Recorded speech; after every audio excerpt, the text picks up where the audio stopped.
ኢንሻአላህ ገራሚ ስቱዲዮ ሰርተህ ምናምን በካሜራ ምናምን ዩቲዩብ ላይ ፌስቡክ ላይ የሚቀር የለም። በአንድ የሚዲያውን እንትን የምንለው ኢንሻአላህ ኦልሞስት አሁንም ተናውጠዋል። ያው ታውቃላችሁ በሰራው ዳዕዋ ምን ያክል ክርስቲያኖች በሁለት ወር እንትን ብቻ ምን ያክል ተረብሸው እንደነበር ኢቨን እርስ በርሳቸው ተጣልተው ተወዘጋግበው ኢቨን ከሚዲያም ጠፍተው ነበር ታውቃላችሁ። አሁንም አክቹዋሊ ተመተዋል የሉ። አሁንም ሚዲያ ላይ እንደ ድሮ እስልምና የሚያንቋሽ ድፍረት ያለው አካል የለም። ለምን ካንቋሸሽና ከተሳደበ ከኋላ ምን እንደሚጠብቀው ያውቃል። ስለዚህ ሁሉም አደባቸውን ገዝተዋል አልሐምዱሊላህ። ግን ቢሆንም ከዚህ በኋላም ስራ ይጠበቅብናል። ነጋደን ከዚህ በኋላ ብዙ ኢን ሚሊየንስ ነው ሰው ማዳመጥ ያለበት ኢንሻአላህ። ኢን ሚሊየንስ እንዲያዳምጥ እናጋለ ኦልሞስት በየቀኑ ላይቭ ስንከፍት ድሮ ካስታወሳችሁ 150,000 200,000 ኢቨን ፕሮግራም ነው ሲሆን 400,000 ድረስ ሰው ያዳምጣል ታውቃላችሁ። አሁን ደግሞ ኢንሻአላህ በደንብ ሰው እንዲያዳምጥ ሂዳያ ሰበብ እንደሆነ በደንብ እንሰራለን ኢንሻአላህ። እናንተም በዱዓ አትርሱን። ዋናው ዱዓ ነው። ዱዓ አድርጉልን እሺ። የስለ ጾታ ላይ አላችሁ ብለዋል እኮ ሰማን። እኔ ልገባበት ነው ኢንሻአላህ እሱ ነገር ላይ የውይይት ላይ አቀርብላችኋለሁ። ያው አክቹዋሊ ርዕሱም የተነሳው በእኛ ነው። ላይ ብላ ካስታወሰች ለአንዱ ቄስ ደወለለት ለመጽሐፍ ጸሐፊውን ለቆሞስ አባ መልከ ኪዳን ነው ምናምን የሚባለው ሰው ደወለለት ነው። እሱ ነው እግዚአብሔር አካል አለው ከርስ አለው ብሎ ያኛው ደግሞ ቄስ መላኩ ነው ቀሲስ መላኩ። እሱ ደግሞ እግዚአብሔር ከርስ አለው ጸጉር አለው ጸጉርና ነጭ ጸጉርና አይን አለው ምናምን ብሎ ተናግሮ ነበር። ሪከርዱ አለ ከፈለጋችሁ። ከዛ በኋላ ነው ነገር የተነሳባቸው። የሚገርመኝ ነገር ደግሞ መሰላችሁ አብዛኞቹ የመሬቶቹ ኦርቶዶክሶች ያምናሉ፣ ወላሂ ያምናሉ። የሚዲያዎቹ ናቸው የሚያምኑት። የሚዲያዎቹ የቲክቶኮቹ ደግሞ ኢንሻአላህ በእንትኖቹ እያስወገዝናቸው ነው። ስራ ሰርቷል ነው ይሄን ያልኳቸው። አጀንዳ ሰጠናቸው ተቀበሉ፣ እርስ በርስ ተባሉ። ይሄ ነው የሚሰራው። እኛ ምንም ነገር እኮ አደረግን አይተህ ሆነ እንጂ ሰጠናቸው። አዳዲስ ቃላቶች መጥተዋል። እናንተ አሁን ከሄዳችሁ በኋላ አዳዲስ ቃላቶች ምሳሌያዊና አማናዊ የሚባል ቃላቶች የግዕዝ መጥተዋል። አማናዊ ማለት እውነት የሆነ ማለት ነው። እግር እጅ ያለው የሚለው ነገር ምሳሌያዊ ሳይሆን አማናዊ የሚባል ነገር ቃላቶች መጥተዋል እና ሰምታችኋል አይደል? አንዲያው እምነቅቡል ነው በሚል አስቀምጠዋል። ለእግዚአብሔር የተነገረ በሙሉ አማናዊ ነው ወይ ተአምን ነው ብሎ አስቀምጧል በግዕዙ። ትክክል ነው። ይህን ስንት ጊዜ እንጀራ ሰብከናል። እንዴት ነው ስብከታችን እኮ እሱ ነበር ትላለህ። እሱማ ነው። ግን እነሱ ሲናገሩት ገብቶሃል። ከታች ያሉት መጥተው ሲናገሩት ያው እንትን ብሏል። ባይዘው እዚህ ጋር እንጀራ ኮሜንት ላይ ምናሉ ቄሱ ይቅርታ ጠይቀዋል። እሱ ነገር ላረማችሁ። ቄሱ አንደኛ ሰምታችሁታል፣ ለነፍሴ ሰግቼ ነው ብሏል። ዛቻ እየደረሰበት ነው ያለው። በወጣቶቹ ኦርቶዶክሶች እየተዛተበት ነው ያለው። ተዝቶበት ነው ራሱ ፈራኋችሁ ነው ያለው። ፈርቷቸው ነው፣ ተገዶ ነው፣ አምኖበትም አለ። ሁለተኛ ደግሞ እሱ ያለው ጾታውን ነው እንጂ አካሉን አሁን ድረስ አልካደም አይደል እንዴ? ክርስቲያኖቹ ታረቅን ብለው ሲጨፍሩ ነበር ብዬ ነው ባለፈው። ይቅርታ ጠየቀ ምናምን ብለው ሲጨፍሩ ነበረ። ውሸት አልጠየቀም። አትዋሹ። ይቅርታ የጠየቀው ለጾታው ነው። እሱም በኋላ እንመጣበታለን። ጾታው ይቀመጥ ለጎን። ጾታውን ወደ ጎን እናድርገውና አካሉ ላይ ጨርሱ። መጀመሪያ አካል እግዚአብሔር አካል እንዳለው አብዛኛው ቄሶች ያምናሉ። መጽሐፈ ሜላድ፣ መጽሐፈ ሃይማኖተ አብ ሁሉ መጽሐፎች ይናገራሉ። እንደውም ምን አሉ መሰላችሁ? መጽሐፉ ይታደስልና አሉ የቲክቶክ ኦርቶዶክሶች ምን አሉ? መጽሐፉ መታደስ አለበት። ሎቱ ስብሐት ማን የሚሰማህ በሉት። መጽሐፍ ይቀየርልኝ እየተባለ ያለው ቢሆንም ቢቀየርም ባይቀየርም እግዚአብሔር አካል አለው። መቼም 20 መጽሐፍ ቀይራችሁ አትችሉትም። ብዙ መጽሐፍ ነው ያለው። ያኛውን ብቀያኛውን እንገዛለን አትችሉም። ብቻ ይሄ ነገር አጥብቃችሁ ነገሯቸው። አሁንም እንትን ያው ነው እግዚአብሔር አካል የለውም የሚለው እንደ አመነ እያሉ እየዋሹ ነው። አላመነም። እግዚአብሔር እሱ ቄሱ ያመነው እግዚአብሔር ጾታ የለውም የሚለው ነው።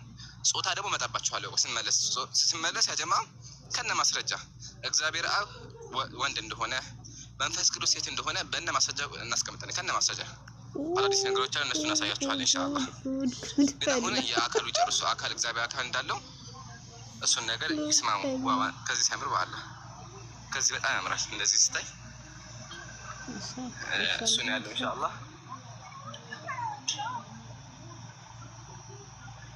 አስገቡኝ። ለምን ትገባላችሁ? ምክንያት ጻፉልኝ ኢንሻአላህ። አላህ ፊደል ቁርአን ይስጥሽ። ባይ ዘ ዌይ ከዚህ ስታዩት ህንጻው ትንሽ ህንጻ ይመስላል አይደለ? በጣም ትልቅ ህንጻ ነው። መሰቀል ትችላላችሁ እኮ ወደ ላይ ኢምሮ፣ ወደ ላይ መሰቀል ትችላላችሁ።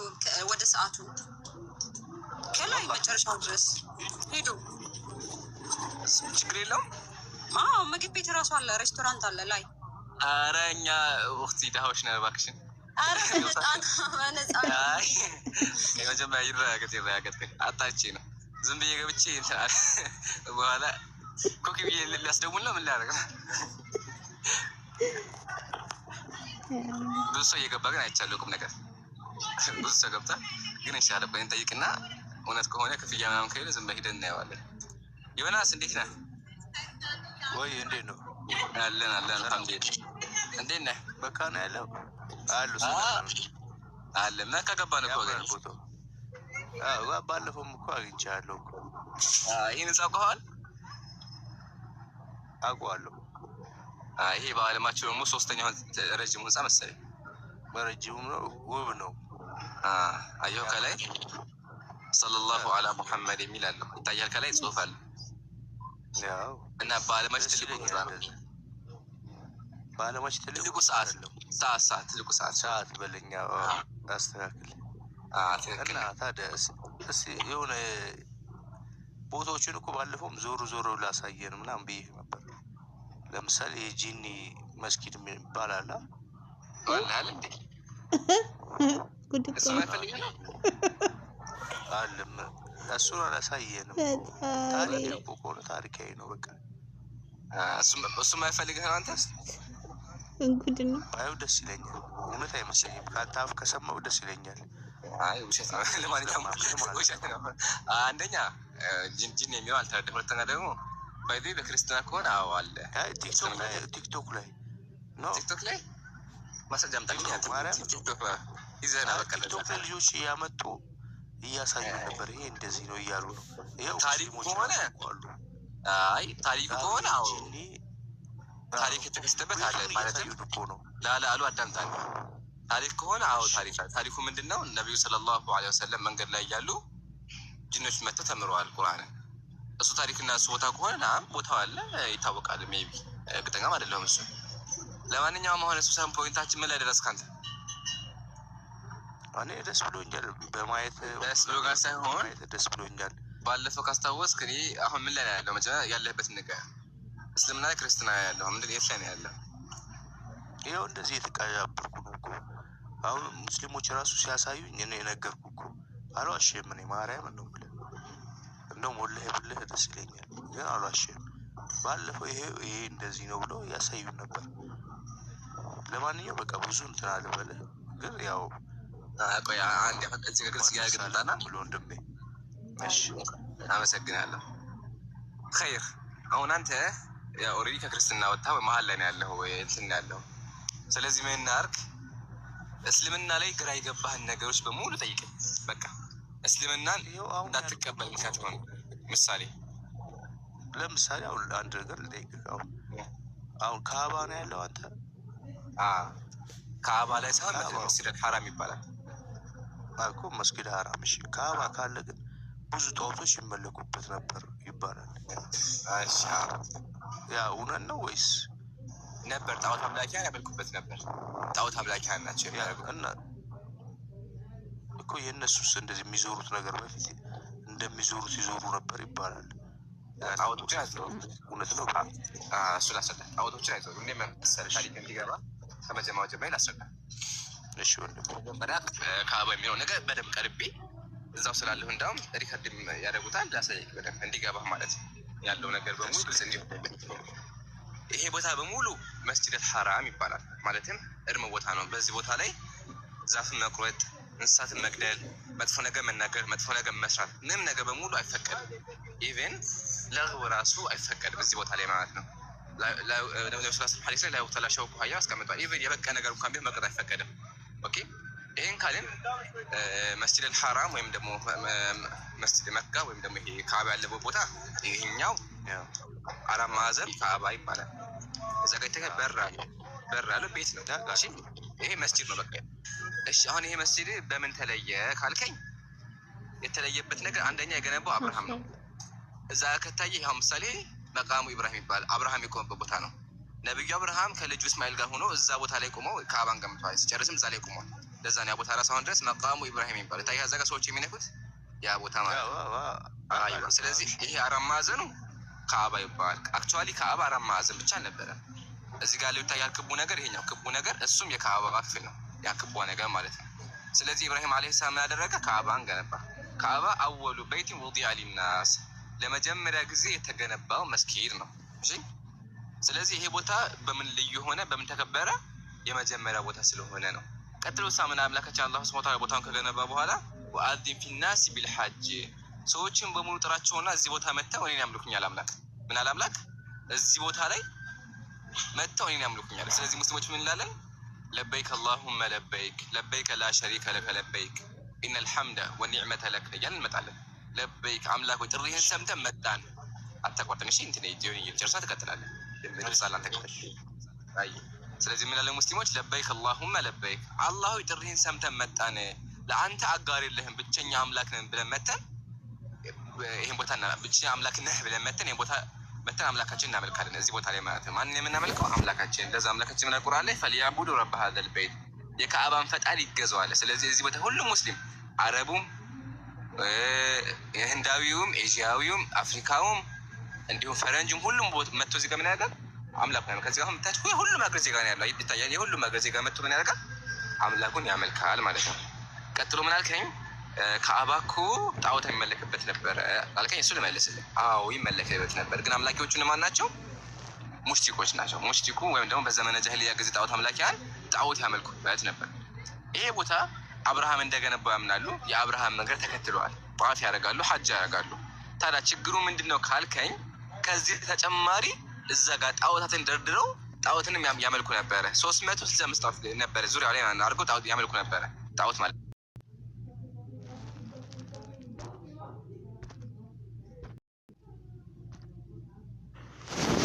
ሰላም ጣዖትን አውድሞ አይደለ? እንዲሁም ነብይ ልኮ ጣዖታትን በሙሉ እንዲወገዱ አደረገ። ነብያችን ምን አሉ? ቁል ጃአል ሐቅ ወዘሀቀል ባጢል እያሉ አፈረሱት።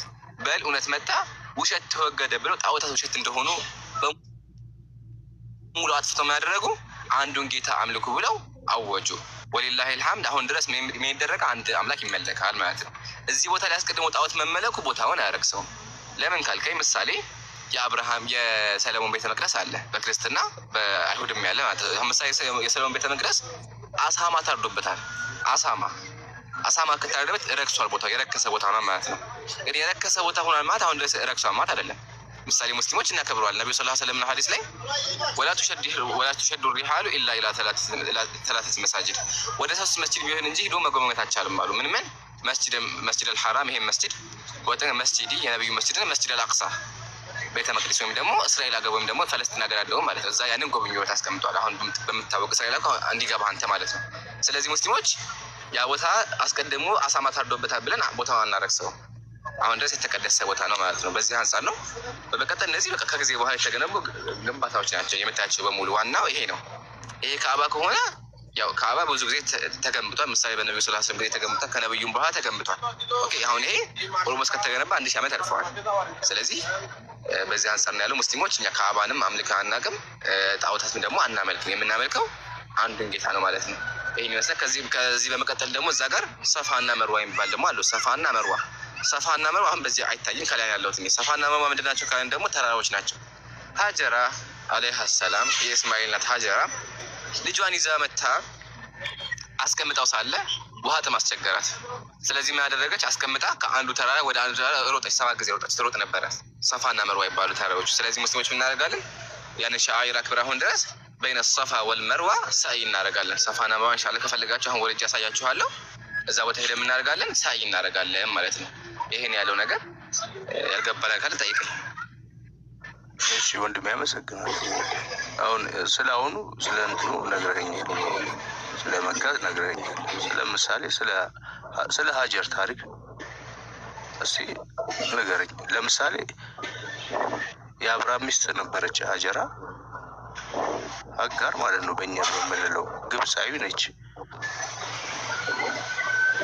ሳውዲ ድረስ ማለት ነው። ሳውዲ ድረስ ልጅ ይዛ እንዴት ነው የምትሄደው ብዬ አስባለሁ። ብዙ ጊዜ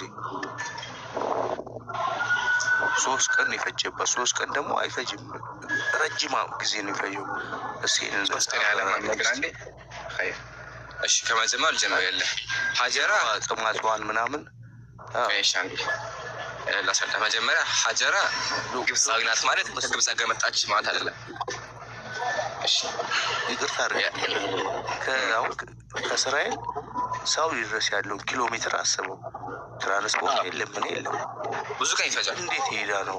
አዎ በቃ እኔ በእንደዚህ ነገር ባወራ ደስ ይለኛል። ልመልስ። በጣም ጥሩ ጥያቄ። እሺ በመጀመሪያ ሀጀራ 2 ቀንም 3 ቀንም አመትም ሄደች አንተ መስለም ላይ የሚቀይረው ነገር የለም። ለምን ሀጀራ አመትም 2 አመት የምትሄድ ለውጥ የለውም። አንደኛ። ሁለተኛ ደግሞ 3 ቀን ፈጅባት አልኩ። የትኛው ላይ ያገኘው 3 ቀን ፈጅባት የሚል ካለ አሳየኝ። እንደዛ የሚል አላገኘሁም እኔ። በመቀጠል ሀጀራ ግብፃዊ ናት ማለት ከግብፅ የመጣች ማለት አይደለም። የድሮ መኖሪያ መሰረቷ ነው። ምሳሌ እኔ ኢትዮጵያዊ ነኝ፣ አሁን ያለሁት ደግሞ ሳውዲ ነው። ምሳሌ ከሳውዲ እኔ ወደ ዱባይ ብትሰደድ የሚቆጠረው ከሳውዲ እስከ ዱባይ ያለሁበት ነው እንጂ መጀመሪያ ገበያ ታይቶ ኢምራን እኮ ሀገሩ ኢትዮጵያ ነበር፣ ስለዚህ ከኢትዮጵያ መጣ ይባል ላ እንደዛ አታስብ።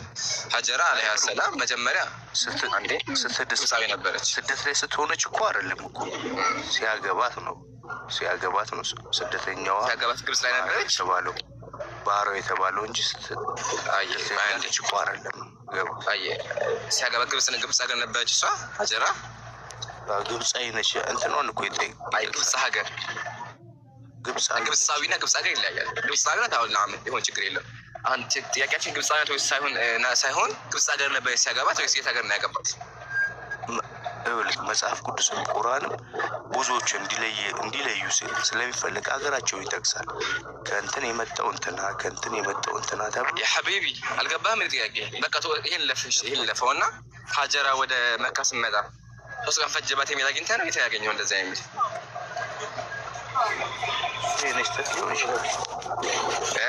እኔ ደግሞ የውሃ ጥማት የተባለው እኔ አሁን ለምሳሌ ልጅ ይዛ አይደለም ብቻህን እንኳን ብትሄድ ከእስራኤል እስከ መካ ረጅም ጉዞ እንደሆነ አውቃለሁ። እስማኝ ታውቀዋለህ። እንድንግባባ አማርኛ እንድንግባባ እዛ ጋር ይሆናል ብዬ አስባለሁ። እሱ ለመለስልሃለሁ። ብሎክ ነው ምን አደረጉ? ብሎክ ነው ወይ የሆነ አይቼ ነገር ዋርኒንግ ሰጡኝ። ዋርኒንግ ነው ምናምን ሰጡኝ። አይቼም ማለት ና ወረድ እንትን ሪፖርት አጎፋ ድጋሚ ገዝተናል። ሪፖርት እያደረጉና ጀማ ኮፒ ሊንክ አድርጉ እና አውርጄ ነው ድጋሚ ግባ። እሺ ሪፖርት ነው ግባ። ሰላም አለይኩም። ወአለይኩም ሰላም ወራህመቱላህ። እንጃ አይ እንደው 1 ቀንም ቢሆን 3 ቀንም ቢሆን እኮ ትእዛዙ ከአላህ ነው የመጣው አይደለም? ኢብራሂም ይሄን የመጣው ትእዛዝ በአላህ ትእዛዝ ሊሆን ይችላል። አንድ ሰዓት ቢሆን በሁለት ቀን በ3 ቀን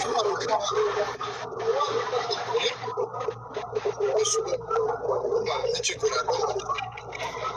ትክክል። እኔም እሱን ነው አስለን 1 ቀን የሚለውን ከየት እንዳመጣ ይንገረኝ። በታሪክ ካለን እንመለከታለን። 3 ቀን የሚለውን 3 ቀን እንኳን የሚል ቢኖር ስቲል የሚቀይረው ነገር የለም። በተጨማሪ ያን ሁላ መንገድ ለመጣች ደግሞ ከሆነ የድሮ ሰዎች እኮ እንኳን ከዚህ አይደለም ሙሉ ዓለም የዞሩ የሉም እንዴ? ምሳሌ ታላቂው የታሪክ ጸሐፊ ግብፃዊ ሰው ስሙን ረሳሁት፣ ዓለምን ዞሯል በሙሉ። ስለዚህ ቀላል ነገር ተራ ነገር አይደለም። የድሮ ሰዎች በጣም ብዙ መንገድ ይጓዛሉ። እንደዛ ከተባለማ መካ ውስጥ እንዴት ብሎ ሰው ኖረ? ለምን መካ በጣም በረሃ ናት፣ ወደ ውስጥ በጣም ትገባለች። እንዴት መዲና ማለት ነው። ያንን ሁላ ኪሎ ሜትር አቋርጥ ለምን መዲና መጡ እንደመጠየቅ እኮ ነው። ለምን ኢትዮጵያ ለአዲስ አበባ የሰፈሩ እንደማለት ነው። ለምን ቦታዎቹ ሩቅ ናቸው። ምሳሌ ታሪክ አለ። ከማዳጋስካር መጡ የሚባል ታሪክ አለ። አሁን ከማዳጋስካር እንዴት ብሎ ሰው ወደ ኢትዮጵያ መጣ? አሁን ጥያቄ ነው። እንዴት ያለ 2 ኪሎ ሜትር ሰው የሚመጣው? ያን በድሮ ጊዜ ማለት ነው። ስንጠይቅ ፕሊስ ወሰን ጠይቅ። ለማንኛውም ካለ ድጋሚ ገዝተህ ላክ። እሺ ሪፖርት ነው ያጀማ። ሁላችሁም ታብታብ አድርጉ። ኤፍራታ እንዴት ነሽ?